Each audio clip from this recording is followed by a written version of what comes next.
जय श्री राम। जय जय श्री राम। जो बोले सो निहाल। वाहेगुरु जी का खालसा,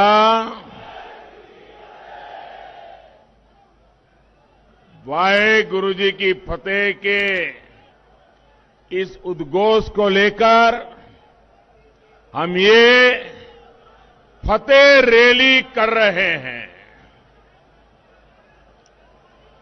अपने गुरुओं,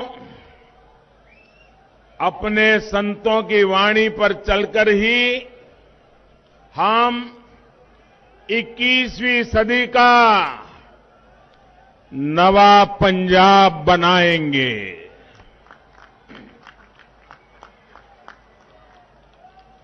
और जब मैं नवा पंजाब कह रहा हूं, मतलब हंसदा पंजाब, वसदा पंजाब, नचदा पंजाब, चढ़दा पंजाब, यही हमारा संकल्प है। मुझे विश्वास है आपका ये जोश, ये हौसला 20 तारीख को नवा पंजाब के लिए बीजेपी और एनडीए की जीत सुनिश्चित कर देगा।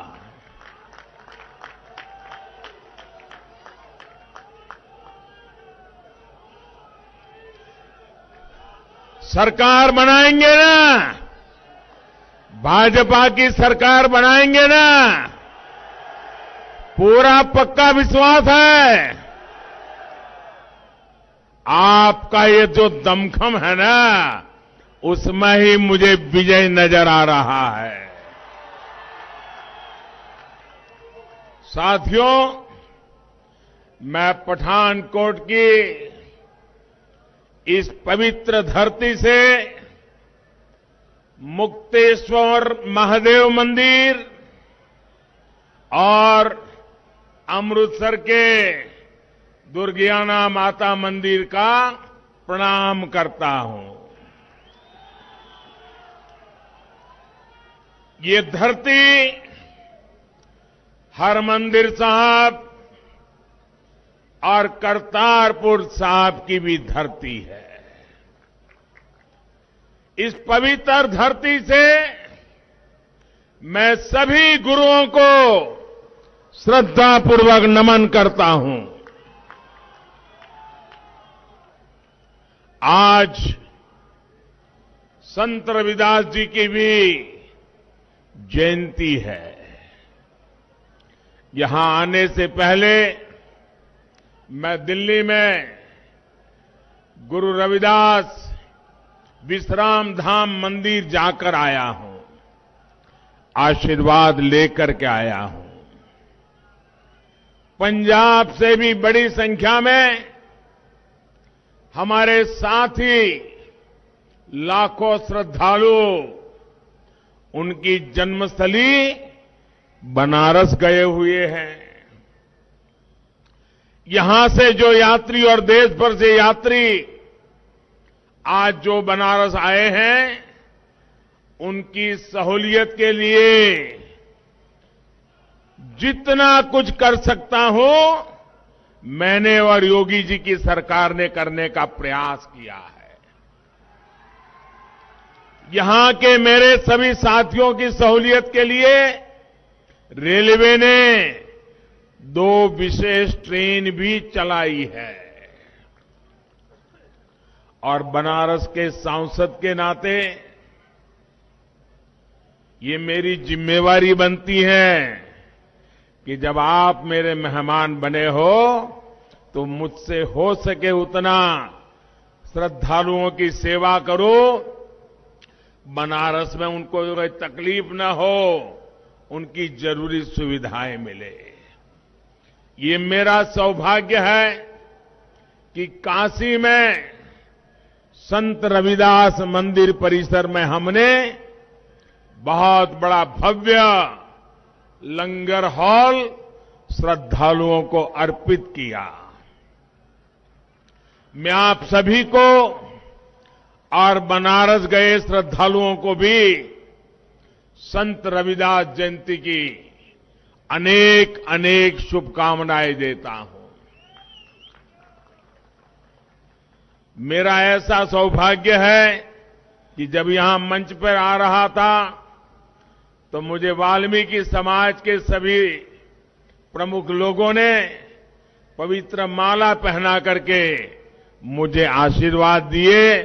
मैं वाल्मीकि समाज के भी सभी संतों का हृदय से प्रणाम करता हूं। आज मेरा ये भी सौभाग्य रहा कि कबीर परंपरा के अनुयायी भी आज यहां आकर के मुझे आशीर्वाद दे रहे थे। ये भी मेरा बड़ा सौभाग्य है। और मंच पर आते ही संत शिरोमणि पूज्य रविदास जी के चरणों में यहां भी मुझे माथा टेकने का मौका मिल गया। साथियों, संत रविदास जी का एक दोहा है और ध्यान से सुनिए। और जब ध्यान से सुनोगे तो आपका भी पक्का विश्वास हो जाएगा कि मोदी की सरकार वही कर रही है जो संत रविदास जी कह के गए हैं।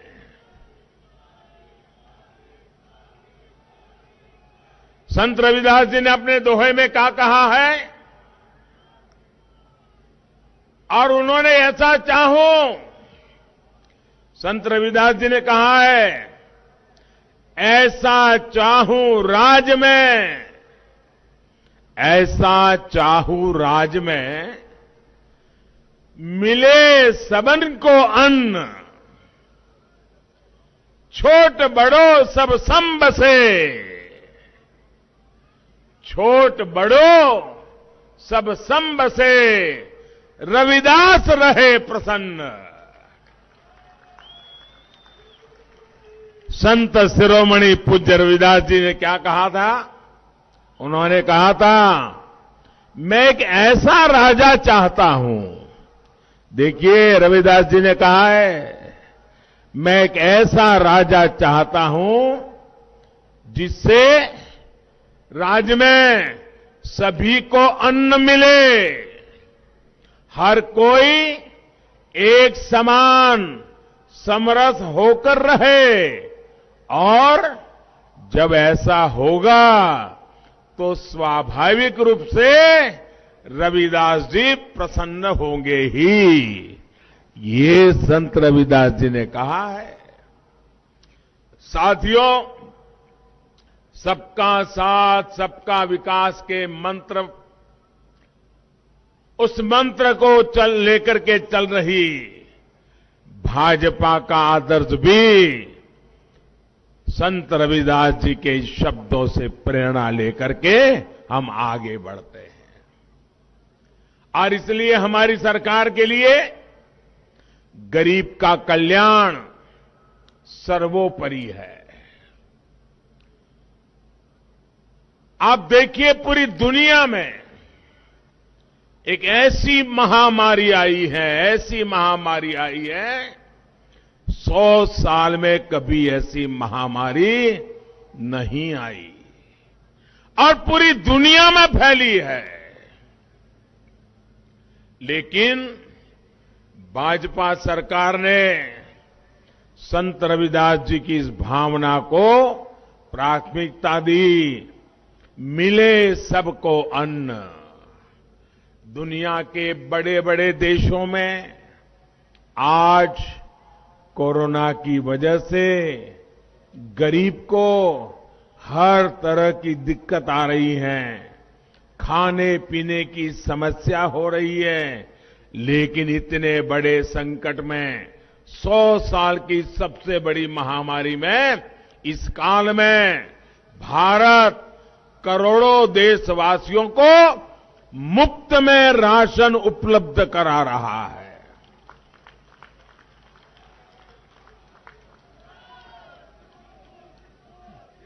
कोई भी ऐसा गरीब ना हो जिसके घर में चूल्हा न जलता हो। भाई, ये काम करना मेरे लिए एक पवित्र सेवा का काम था। पंजाब के भी लाखों गरीबों को 2 साल से मुफ्त राशन मुहैया कराया जा रहा है। हमने प्रयास किया है कि महामारी के इस समय में कोई भूखा गरीब हमारे यहां गरीब भूखा न सो जाए। कोरोना की वैक्सीन भी हमारी सरकार ने मुफ्त मुहैया कराई। गांव-गांव जाकर के मेरे देशवासियों का जीवन बचाने के लिए रात दिन काम किया और दुनिया में जो नहीं कर पाए वो काम हिंदुस्तान ने करके दिखाया।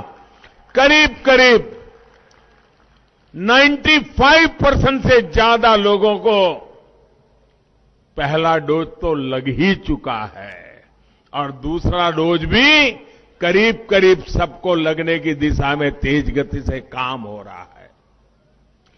और वैक्सीन की वजह से लोगों को कोरोना से लड़ने के लिए बहुत बड़ा सुरक्षा कवच मिला है।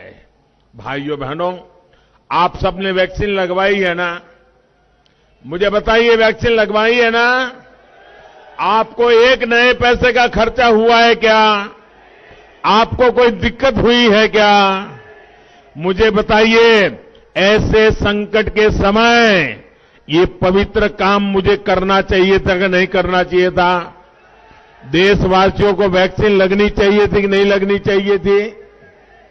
भाइयों बहनों, इसी वैक्सीन की वजह से अब पंजाब में भी स्थितियां थोड़ी बहुत सामान्य होने के कारण आर्थिक गतिविधियों ने भी अपना जोर पकड़ना शुरू कर दिया है।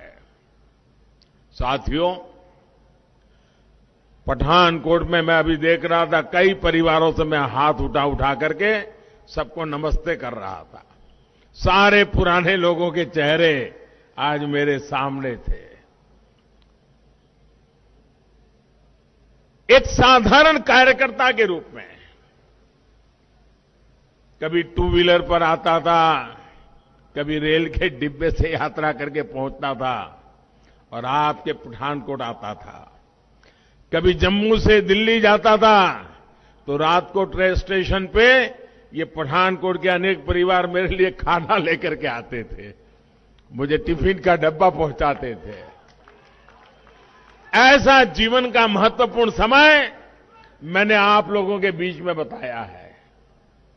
यहां की माताएं बहनें अपने बच्चों को कहती हैं, जहां लगेगी रज तो बढ़ेगा गज।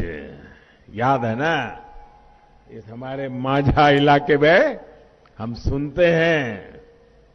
यानी जैसे जैसे शरीर को मिट्टी लगेगी कद भी बढ़ेगा।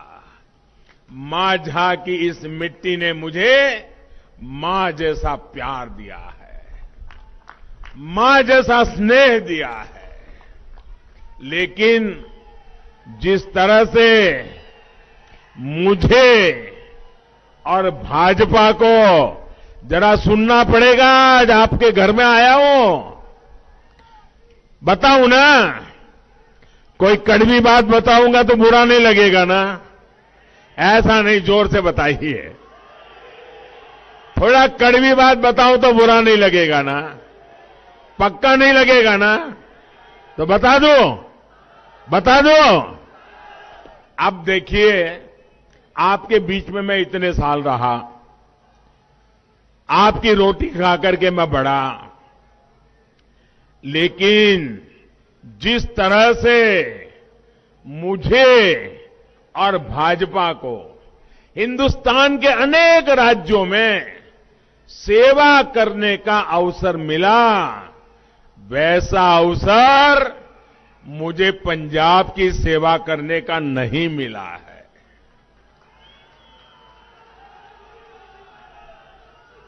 और पहले भी हमारा हाल क्या था? पहले हम यहां भी एक छोटे पार्टनर के रूप में, छोटे दल के रूप में सरकार के साथ एक हाशिए में किनारे पर साथ साथ चला करते थे। पंजाब की शांति के लिए, पंजाब की एकता के लिए, पंजाब के उज्जवल भविष्य के लिए हमने हमारी पार्टी का नुकसान करके पंजाब का भला करने को प्राथमिकता दी थी। लेकिन आज मैं आपसे मांगने आया हूं, मुझे 5 साल आपकी सेवा करने का मौका दीजिए।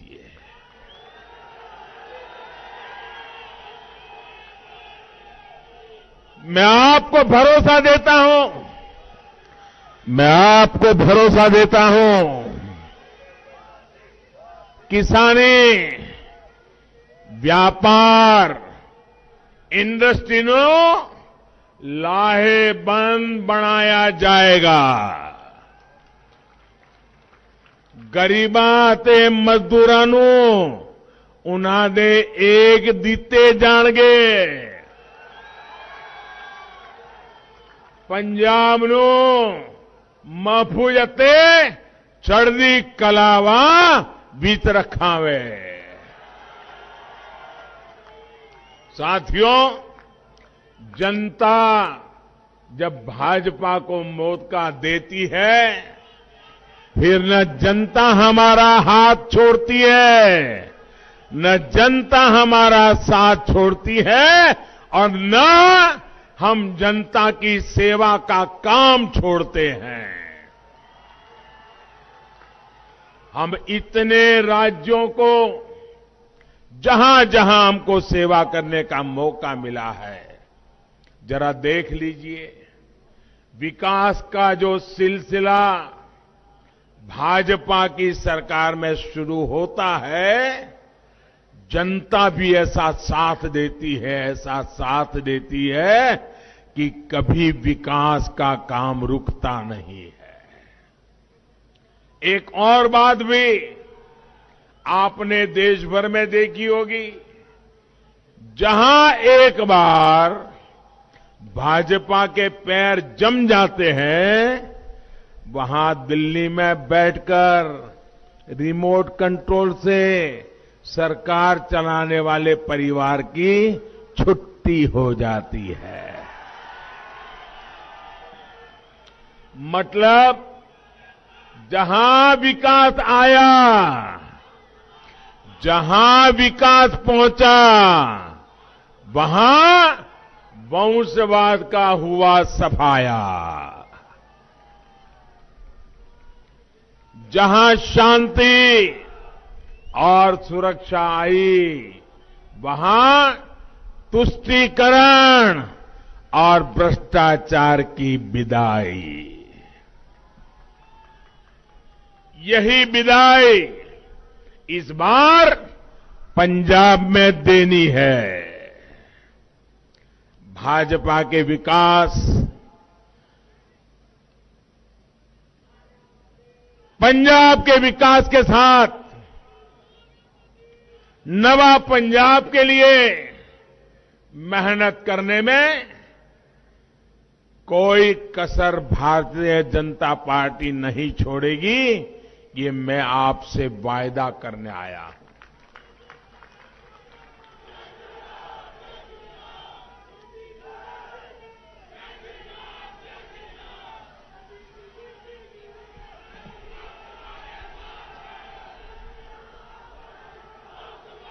साथियों,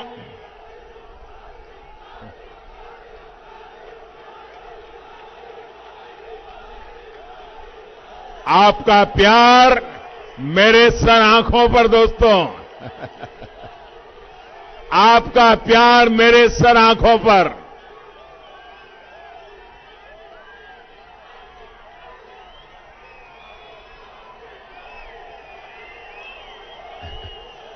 जो दिल्ली में एयर कंडीशन कमरों में बैठे हैं ना, उनको पता नहीं है ये प्यार की ताकत क्या है।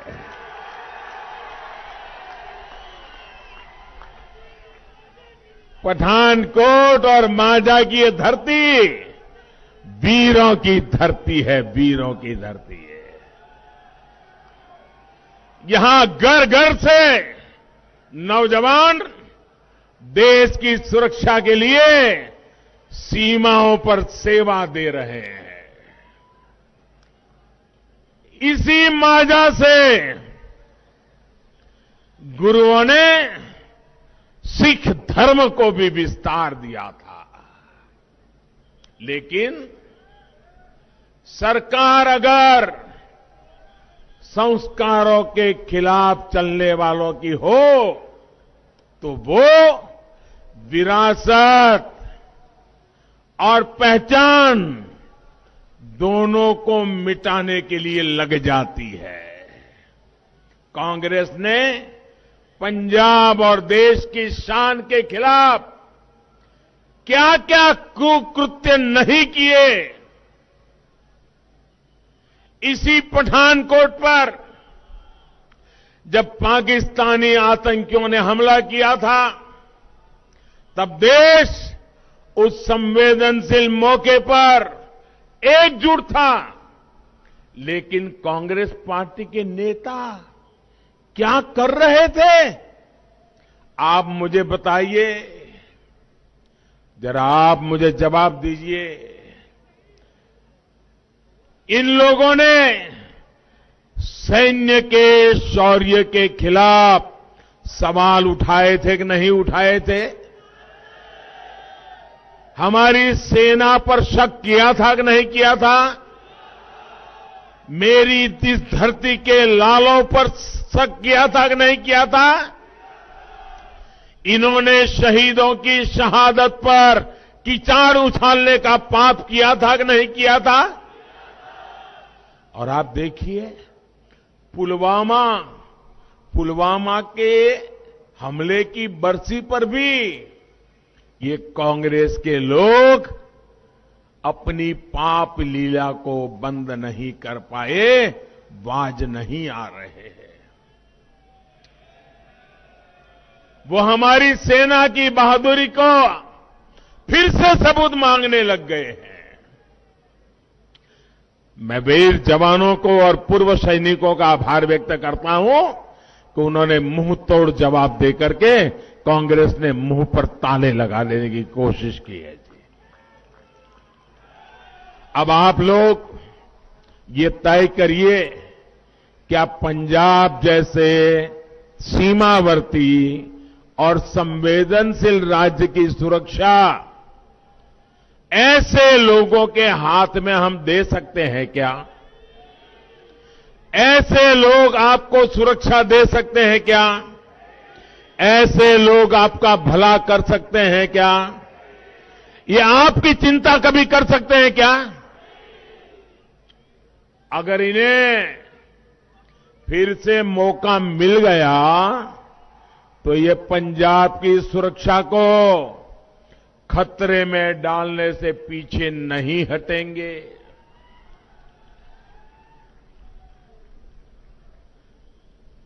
पहले कभी कांग्रेस में कैप्टन साहब जैसे लीडर थे, उनको इस गलत रास्ते पर जाने से रोकते थे, अब तो वो भी वहां नहीं है। और इसलिए 20 फरवरी को पंजाब की सुरक्षा को ध्यान में रखते हुए भाजपा को एनडीए को वोट देना है। ढींडसा साहब और कैप्टन साहब की पार्टियां भी आज हमारे साथ पंजाब के उज्जवल भविष्य के लिए हमारे साथ जुड़ी है। 20 फरवरी को पंजाब में शांति और अमन के लिए भाजपा को वोट देना है।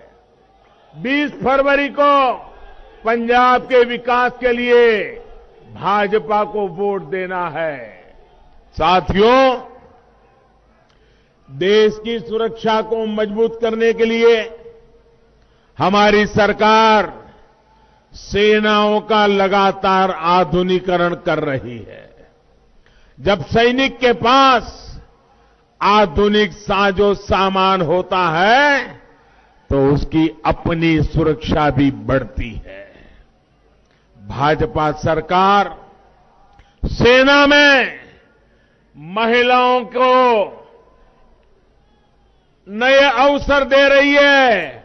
अब हमारी बहन बेटियां भी सेना में देश की रक्षा करने के लिए कंधे से कंधा मिलाकर के खड़ी रहे, इसका प्रबंध हमने किया है। और ये तो वीरों की भूमि है। देखते ही देखते यहां की बेटियां मेरे देश की रक्षा करने में भी आगे होगी, ये मेरा विश्वास है। परमानेंट कमीशन देना हो, इतना ही नहीं, हमने एक बहुत बड़ा महत्वपूर्ण निर्णय किया है। एक हमने निर्णय किया है, देश में नई सैकड़ों सैनिक स्कूल खोलेंगे हम, सैकड़ों नई सैनिक स्कूल खोलेंगे। इतना ही नहीं, उन सैनिक स्कूलों में बेटियों को भी एडमिशन दिया जाएगा, उनके लिए भी सैनिक स्कूल के दरवाजे खोल दिए जाएंगे। भाइयों, मुझे बताइए, मेरी बहन बेटियों को अपनी वीरता दिखाने का अवसर मिलेगा कि नहीं मिलेगा? उनका सामर्थ्य दिखाने का अवसर मिलेगा कि नहीं मिलेगा? ऐसे कई कदम हमारी सरकार ने उठाए हैं।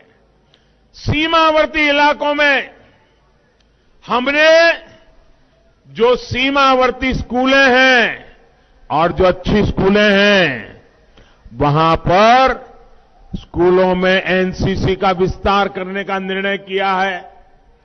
देश में हजारों नई स्कूलें, अब एनसीसी का केंद्र वहां भी उपलब्ध हो जाएगा, ताकि सीमा पर देशभक्ति का जो ज्वार है, उनको देश के लिए कुछ करने का अवसर मिलेगा।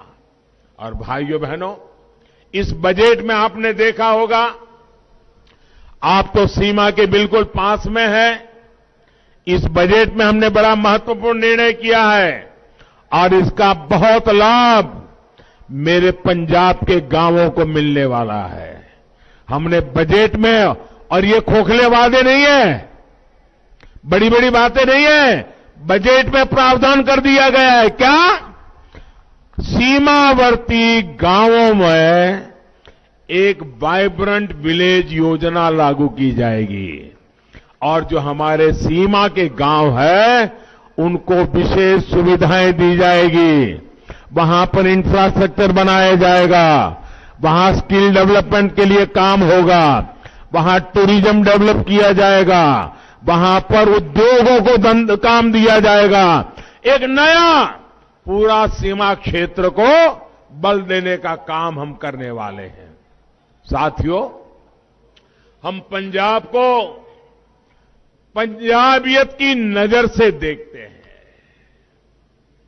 हमारे लिए पंजाबियत ये सबसे प्रमुख है। ये जो हमारे विरोधी लोग हैं ना, वो सिर्फ और सिर्फ पंजाब को सियासत के चश्मे से देखते हैं। हम पंजाबियत को गहराई से देखते हैं भाइयों। और इसलिए हमें करतारपुर साहिब कॉरिडोर के विकास का सौभाग्य मिला। मैं आज कांग्रेस सरकार के सामने कुछ गंभीर सवाल पूछना चाहता हूं और मैं पूरे पंजाब को गुरुओं के आशीर्वाद लेकर के जीने वाले हर पंजाबी को मैं कहना चाहता हूं, मैं जो सवाल पूछ रहा हूं वो सवाल आप भी पूछिए। आप मुझे बताइए, जब भारत विभाजन हुआ, नेता कौन थे भाई? कांग्रेस के थे कि नहीं थे? थे कि नहीं थे? देश के टुकड़े हुए तब कांग्रेस के लोग थे कि नहीं थे? क्या इनको इतनी समझ नहीं आई कि 6 किलोमीटर दूर सीमा से हमारे गुरु नानक देव जी की तपोभूमि, क्या विभाजन के समय वो 6 किलोमीटर और गुरु नानक देव जी की पवित्र भूमि भारत में रख सकते थे कि नहीं रख सकते थे? रख सकते थे कि नहीं रख सकते थे? रखना चाहिए था कि नहीं रखना चाहिए था? जरा हिम्मत से बताओ, रखना चाहिए था कि नहीं रखना चाहिए था? ये पाप किया है कि नहीं किया उन्होंने?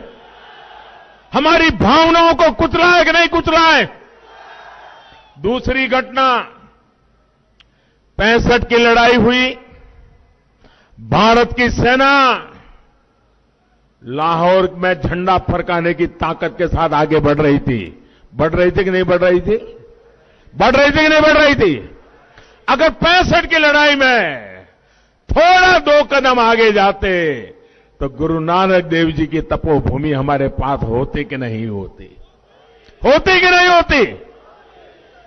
वो पहला मौका चूक गए विभाजन के समय, दूसरा मौका चूक गए 65 की लड़ाई में, और फिर बांग्लादेश की लड़ाई हुई। बांग्लादेश की लड़ाई हुई, 90,000 पाकिस्तान के सैनिकों ने हिंदुस्तान की सेना के सामने घुटने टेक दिए। 90,000 सैनिक हमारी कैद में थे, हिंदुस्तान की कैद में थे। अगर दिल्ली में बैठी हुई सरकार में दम होता तो उनको कह देते कि 90,000 सैनिक तुम्हें तब मिलेंगे जब हमें हमारे गुरु नानक देव की तपोभूमि वापस मिलेगी। ये काम उनको करना चाहिए था कि नहीं करना चाहिए था? 3 बार मौके मिले, उन्होंने गवा दिए। 3 बार मौके मिले, गवा दिए। भाइयों बहनों, मैंने आज लड़ाई तो थी नहीं, कूटनीतिक ताकत से कॉरिडोर बनाया और कल तक जो दूरबीन से गुरु महाराज की तपोभूमि के दर्शन करते थे, आज मेरे श्रद्धालु वहां जाकर के दर्शन कर करके आ जाते हैं। भाइयों, मुझे बताइए, ऐसे शासकों के लिए सवाल बनता है कि नहीं बनता है? ऐसे लोगों पे कोई भरोसा कर सकते हैं क्या? भाइयों बहनों, हम तो एक समर्पित लोग, हमें विरासत के भी गर्व है और विकास की जिम्मेवारी भी हमारे सामने है। हम गुरुओं के प्रकाश पर्व को पूरी आस्था से सिर्फ हिंदुस्तान में नहीं, पूरी दुनिया में मनाते हैं और भारत की इस महान विरासत की दुनिया के लोगों को पहचान करवाते हैं। लेकिन इन लोगों का इतिहास क्या है? इन लोगों के नाम पर दरबार साहब का अपमान, हिंसा और खून खराबे का कलंक दर्ज है। हम सिख दंगों के आरोपियों को सजा दिलवाते हैं, ये उन्हें अपनी पार्टी में बड़े बड़े ओहदे देते हैं। यही वो लोग हैं जिन्होंने राम मंदिर के निर्माण को रोकने के लिए पूरी ताकत लगा दी थी।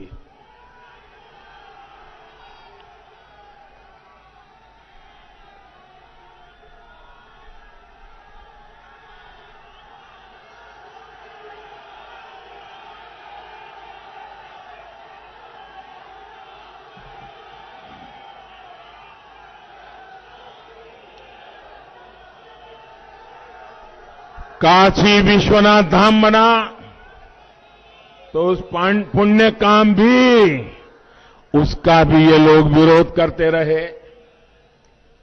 काशी विश्वनाथ मंदिर को सदियों पहले माझा की धरती से विशेष रिश्ता रहा है। मंदिर के लिए सोना चढ़ाने का काम उस जमाने में महाराणा रणजीत सिंह जी ने ही किया था। भाइयों बहनों, हम अपनी इस विरासत को, देश की एकता, अखंडता से जोड़कर देखते हैं। इससे पर्यटन भी बढ़ता है, युवाओं को रोजगार भी मिलता है, लेकिन उन्हें देश की आस्था और विरासत से ही उनका सुनते ही उनके कान लाल हो जाते हैं, चीड़ है उनको। पंजाब के लोगों ने दशकों तक ऐसे दलों को बर्दाश्त किया, अब उन्हें इस बार भाजपा को मौका देना है। और मैं परसों जालंधर आया था, मुझे यहां से जो खबरें मिल रही है, पंजाब ने पक्का कर लिया है इस बार पक्का परिवर्तन, भाजपा की सरकार। भाइयों और बहनों, कांग्रेस पार्टी की करतूतों का साथ देने के लिए अब उन्हें पार्टनर इन क्राइम भी मिल गया है, पार्टनर इन क्राइम भी मिल गया है। आप देखिए कितनी समानता है दोनों दलों में। जब अयोध्या में राम मंदिर बनता है तो ये दोनों पार्टियां उसका विरोध करते हैं, मिलकर के विरोध करते हैं। जब भारत के जांबाज अपना शौर्य दिखाते हैं तो ये दोनों पार्टी के नेता वही बोलते हैं जो पाकिस्तान से बोला जाता है, पाकिस्तान के सूर में सूर मिलाते हैं। एक ने पंजाब के युवाओं को नशे के जाल में धकेला, दूसरी पार्टी दिल्ली के युवाओं को शराब का लती बनाने में लगी हुई है। भाइयों बहनों, इतना ही नहीं, एक ने पंजाब को लूटा, दूसरी दिल्ली में एक के बाद एक घोटाले कर रही है। ये दोनों एक ही थाली के चट्टे बट्टे होने के बावजूद अब ये दोनों पार्टियां मिलकर पंजाब में नूरा कुश्ती कर रहे हैं। नूरा कुश्ती, WWF आता है ना, हाँ, ये कर रहे हैं जी। ये आमने सामने होने का दिखावा कर रहे हैं। आप मुझे बताइए, दिल्ली में पहली बार आप पार्टी की जी सरकार बनी थी, उसको पूर्ण बहुमत नहीं था, उसको पूर्ण बहुमत नहीं था। किस पार्टी ने उनको सरकार बनाने के समर्थन दिया था? किसके समर्थन से दिल्ली में वो पहली बार मुख्यमंत्री बने थे? तो एक ही चट्टे बट्टे के लोग हैं कि नहीं है? ये जेरोक्स कॉपी है कांग्रेस की, चाल चलन सब वही है। भाइयों बहनों, सच्चाई ये है, अगर कांग्रेस ओरिजिनल है तो ये दूसरी पार्टी उनकी फोटोकॉपी है। इन दिनों आपने ये भी देखा होगा, कांग्रेस के नेता प्रचार करने जाते हैं तो किसके विरुद्ध में बोलते हैं भाइयों? ये कांग्रेस के जितने नेता आए हैं, इनका भाषण किसके खिलाफ होता है? सिर्फ और सिर्फ मोदी के खिलाफ बोलते हैं, सिर्फ और सिर्फ भाजपा के खिलाफ बोलते हैं, क्योंकि उनको मालूम है आएगी तो भाजपा ही। ये हमला इसलिए मुझ पे कर रहे हैं, अगर हम जीतने वाले न होते तो इतने बड़े बड़े नेता आकर के घंटों घंटों तक हमें ही गालियां क्यों देते भाई? भाजपा को गालियां क्यों देते? जब ये जितनी गालियां देते हैं, इसका मतलब आप ज्यादा ताकतवर हो गए हो, आप ज्यादा ताकत से भाजपा के साथ खड़े हो। उन्हें बराबर पता है, इस बार पंजाब के लोगों ने पक्का मन बना लिया है, इस बार भाजपा जैसी अनुभवी पार्टी, देश हित में, पंजाब हित में काम करने वाली पार्टी को मौका देना है। और मेरा आपसे ये वायदा है, मेरा आपसे ये वायदा है, असी मजबूर नहीं, मजबूत पंजाब बनवाऊंगा। पंजाब नो मूड खुशहाल बनावांगे। साथियों, पंजाब ने हमेशा देश के विकास के लिए दिल्ली वाली सरकार के काम को देखा है। कभी पंजाब की भाइयों बहनों पहचान देश के सबसे खुशहाल सूबे के रूप में होती थी, लेकिन आज हालात कुछ और है। राज्य पर कर्ज बढ़ता जा रहा है, रोजगार के मौके हर दिन कम हो रहे हैं, युवाओं को पलायन करना पड़ रहा है, अलग अलग विभागों के कर्मचारियों को सड़कों पर उतर करके आंदोलन करने पड़ रहे हैं, अपनी छोटी छोटी मांगों को लिए उनको पुलिस के डंडे खाने पड़ रहे हैं। मांझा को तो खासकर विकास से, उद्योगों से वंचित रखा गया है। यहां केवल एक ही धंधा चल रहा है, खनन में लूट का धंधा। और अब जानते हैं कि आपके क्षेत्र को कौन लोग लूट रहे हैं। आपसे जानना चाहता हूं, क्या इस रेत माफियाओं पर, खनन माफियाओं पर कोई कार्रवाई होती है क्या? ये सरकार कोई कदम उठाती है क्या? सरकार के मुलाजिमों को डंडा मारने के लिए तो पुलिस रखते हैं, लेकिन खनन माफियाओं को महलों में मौज मिलती है भाइयों। ये इसलिए विधायक बनते और बनवाते हैं ताकि पूरे पंजाब की मिट्टी को खोदकर अपनी तिजोरियां भर लें। ये लोग अपनी मिट्टी से विश्वासघात कर रहे हैं। ये खेल तभी रुकेगा जब ईमानदार और काम करने वाली सरकार होगी, भाजपा के नेतृत्व वाली सरकार होगी। मैं डंके की चोट पर कहता हूं,